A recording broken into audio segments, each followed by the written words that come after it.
artist Claus Winkler. Yes, I'm talking about my art. After all these videos about where I painted, when I painted, with whom I painted, and what other people thought about my work 20, 40, 25 years ago, and how influential, and blah, blah, blah. And it's all good. I mean, perfect. The reputation I'm proving can prove via other sources is far, at the moment far below how it really was, or how it was. But my strategy is to go by the sources from others, contemporary sources, that has more impact. Because, yeah, it's like, I don't know. Anyways, so let's talk about my art. This is a paper piece. It's, I started it in 2013, and around that time, no, in 2010, and around that time, in 2013, for the first time, I thought it's finished and ready. And since then, it's progressing and growing from two sides.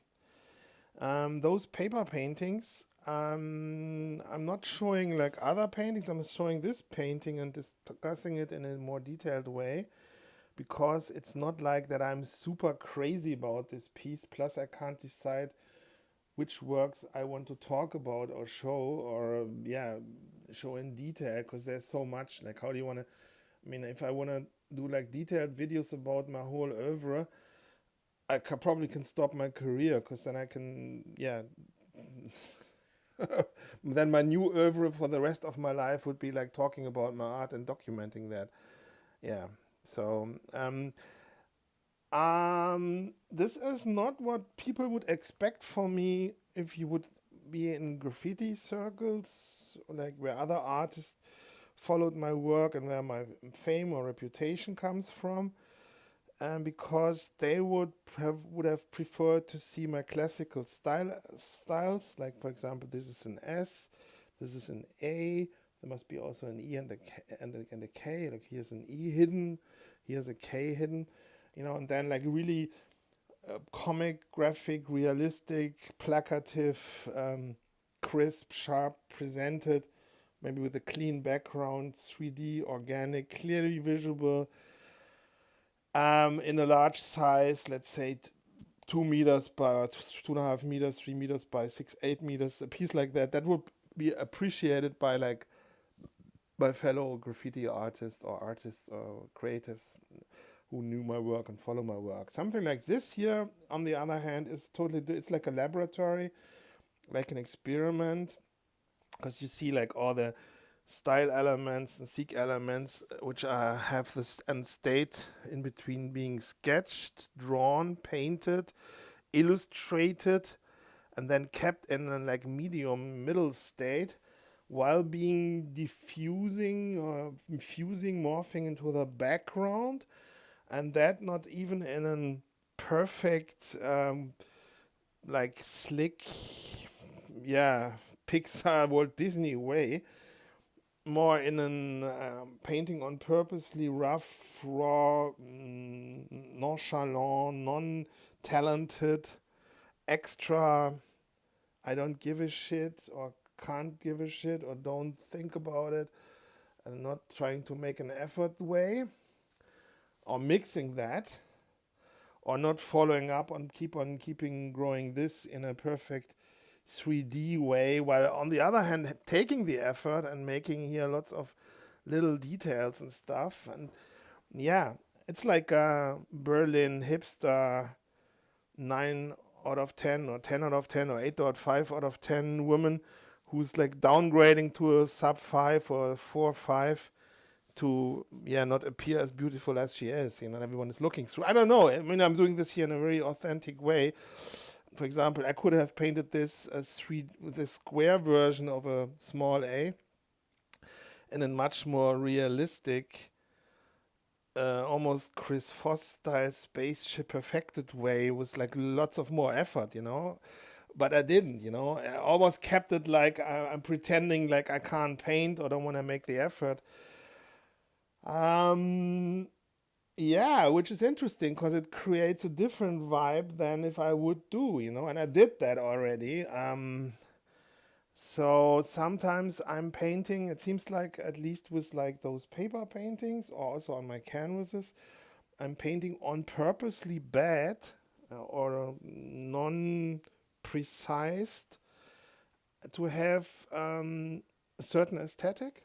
I don't know, or to maybe also to overcome my own comfort zone, or to break up with being too stifle and too conservative. Um, Here, for example, you see all kinds of spray paint pigments blending into each other while seeing tape. I roughly cut into pieces to create like stripes or lines. And then instead of like putting them off later, I kept them on.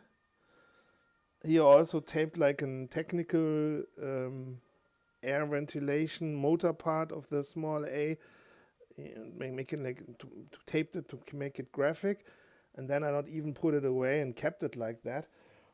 Or here this like frozen in way too thick spray paint on one part, and then later I painted with the finger or with a brush white roller paint into it to give it a highlight.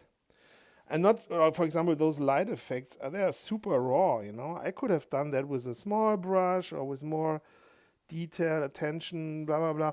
But I didn't. That is purpose.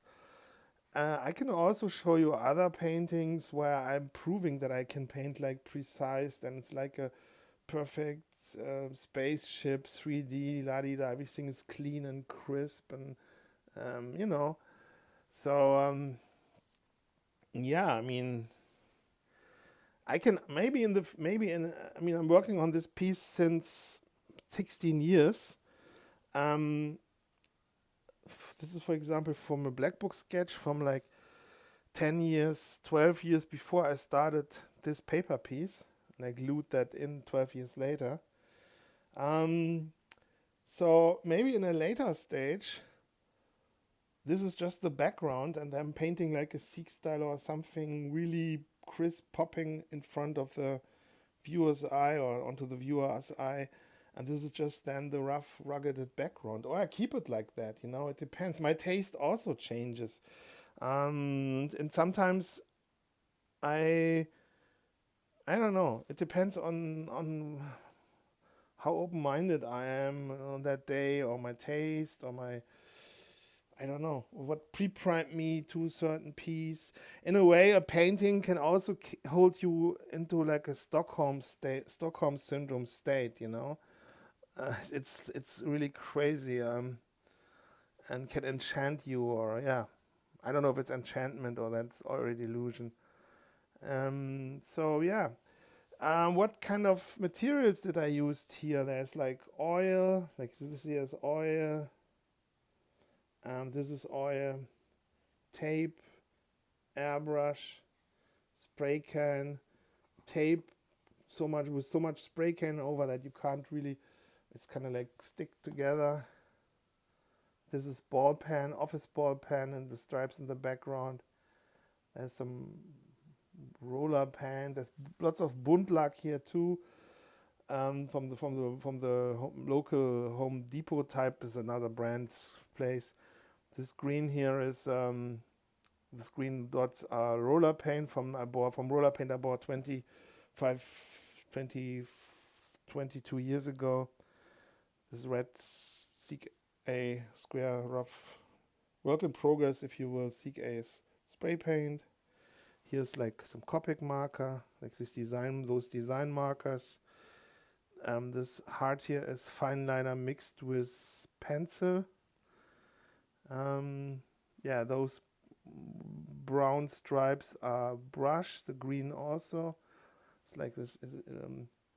Yeah, and this is like delusioned, or all my typical style elements are kind of like a soup here in this painting. Yesterday I drank some whiskey. I became like old whiskey.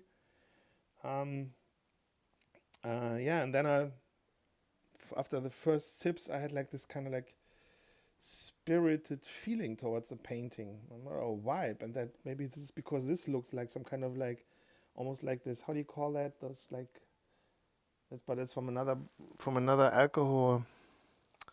Es no Escorial Grün or Absinthe, those like ghost type like thing. And it's so then I thought, oh, interesting.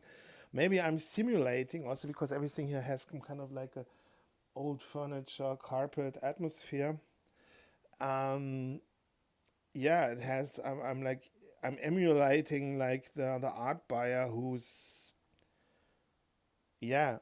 takes this energy or this world into his world and then feels sophisticated. Well, maybe if I would have drank something else or not drank anything and would have sit in a different environment with different furniture and different props, I would have chosen a different painting to talk about. Plus, I would probably have thought about the painting different. So, yeah, which begs the question: how much from our thoughts and tastes are primed by our environment? Yeah. So let's talk about the art. Here also tape, which is this is like a construction site because it still needs the spray can here or the oil here in the middle. And then later I would have peeled this off, but for some reason I kept it on and painted over it. Here's some ball pen again with, yeah, and this is just the back side of the painting.